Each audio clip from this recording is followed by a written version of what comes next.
And even if we do manage to get the right plastic into the right bins, what actually happens to our recycling after it's collected by our councils?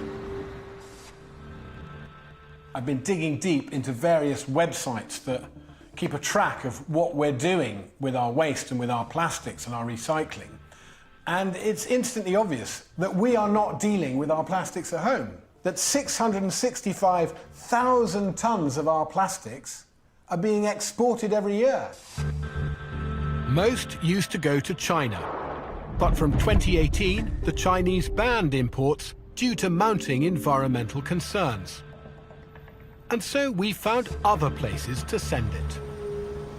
At the moment, the UK is exporting plastics to over a dozen countries, but the biggest number by far, importing 129,000 tonnes of our plastics, is Malaysia.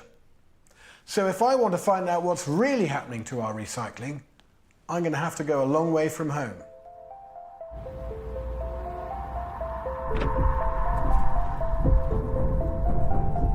I'm heading for a small town called Jenjeram, close to Malaysia's main seaport. Hello. One of you is CK? Yep. Hello, hi. Hi. Hi, CK, I'm Hugh. Shall I jump in with you? Yep, sure. Let's go. Let's go. Town resident CK Lee is one of the founding members of a local environmental action group. They formed in July last year after realizing that an influx of imported plastics had led to a massive increase in plastic processing businesses. Not all of them are legal, and CK's offered to sneak me into one of the 33 local sites that have been discovered operating without licenses. This is used as the factory's dump site, we believe. Look at this. It's awful. It is awful. After CK's group repeatedly reported this site to the authorities, it was finally shut down a few weeks ago. It's clear it was used for some sort of processing. We believe that the factory picked what they wanted to be processed, and what they do not want, they just dump it here. And what they do not want is a lot. Yes, it's a lot, and it's whole mess, and totally stored in an illegal manner, you know, without dikes, and the effluent just flow into the adjoining lands. There's a drain just here. There's a little stream right between these two huge piles. Yes. And look at all these tiny, tiny particles of plastic here. Look at that.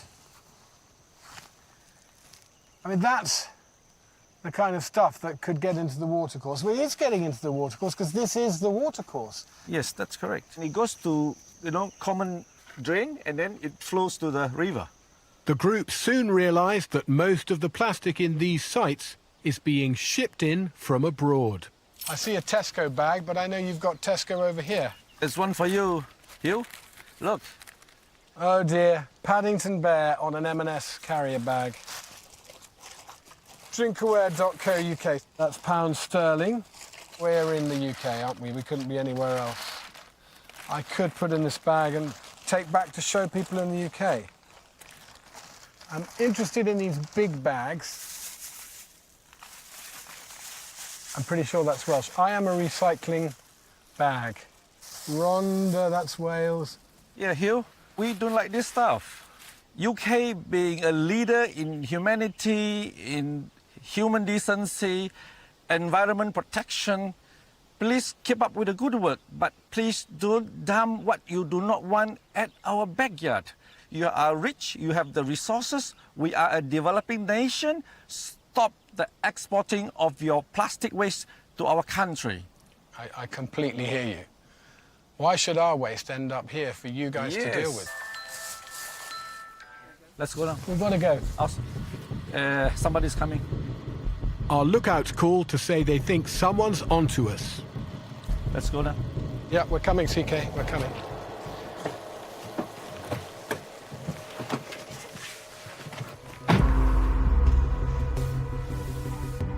Since the authorities began closing illegal facilities in this town, there have been increasing reports of large piles of foreign plastics elsewhere. On a tip-off, I'm heading 250 kilometers north to an industrial area near the city of Ipoh. We've been cross-referencing some of our research with the Greenpeace office here in Malaysia, and they've just pinged me some coordinates. Wow, look at that. What a mess. It's insane.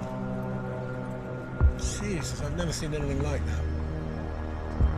There doesn't seem to be anyone here, at least for the moment. We can get through here. Walk through that.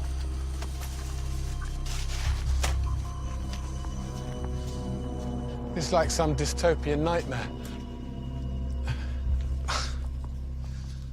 It looks like another planet. It's like a plastic planet. Left exposed to sun and rain, these mountains of broken bales and mixed plastics are clearly never going to be recycled. And it's only moments before I start finding things that are all too familiar. Sainsbury's, Sainsbury's, Sainsbury's. Sainsbury's, Sainsbury's, Sainsbury's, and Sainsbury's. Guys, you really shouldn't make your bags bright orange. You're making it too easy for me. Braintree District Council, Essex's finest. And it's not just Essex, we've got Milton Keynes here. We don't want unrecyclable rubbish. I mean, the whole thing's just nuts, isn't it?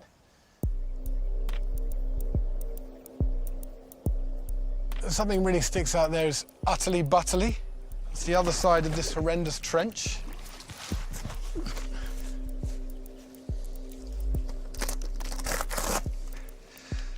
That's pretty familiar. Celebrations, Milky Way. M&S, some cleaning product from Aldi. I've got Sainsbury's, I've got M&S, I've got Asda, I've got Aldi. This bale of plastics may not be related to the council bags I found, but it is mainly made up of the pots, tubs and trays that most UK councils tell us they are recycling. Look at the size of this site and what sort of chain is it in? What's the destiny of this bale? When we put this in our recycling back in the UK, we think we're doing the right thing. I mean, I do my recycling and I feel good about it. At least I used to. What do you think? I don't feel so good now. I feel embarrassed, I feel ashamed, I feel angry, I feel I've been lied to. And I really want to know who's responsible for this horrendous mess. Is it our local councils? Is it our government? Is it our supermarkets? Is it the manufacturers of these goods? They're all in it together. We're all part of this problem, and now we have to stop. Take a long, hard look at this stuff, take a long, hard look at this, and work out the right way to do things. Stop sending our plastic garbage thousands of miles over the sea. I'll take all this up with government and big business back in the UK. But aside from vast piles like this, there's a whole different problem foreign plastics are adding to. Greenpeace Malaysia's Heng Kier Chun tells me about another grave concern. This is plastic going up in smoke here? Yeah, you can see all the plastic are here. That's horrendous. And this is just Smoke one. looks really it's toxic. just one part, and I can see we have many parts. There are many open burnings. This is normal, just to see this plastic open burning. Yeah, we also receive some complaints by the local community that they also suffer from all this Respiratory problems. Yeah, correct. Yeah. A lot of families in this small town are convinced that their health is being affected by the smoke from this open burning. I've come to meet one of them.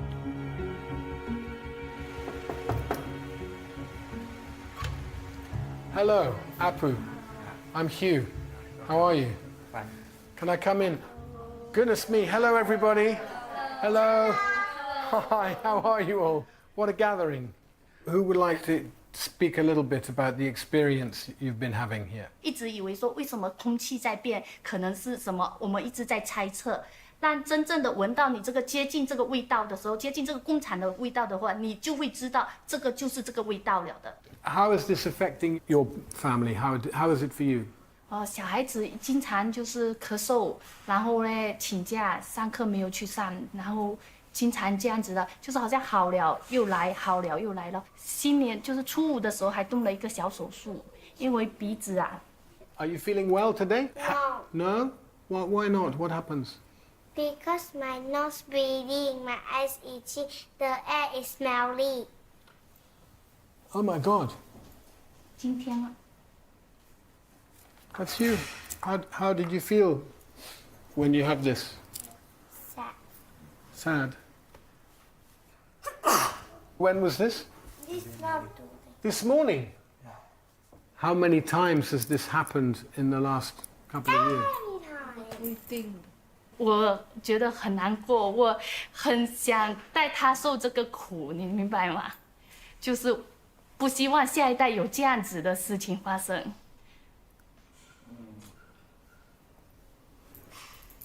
I'm sorry.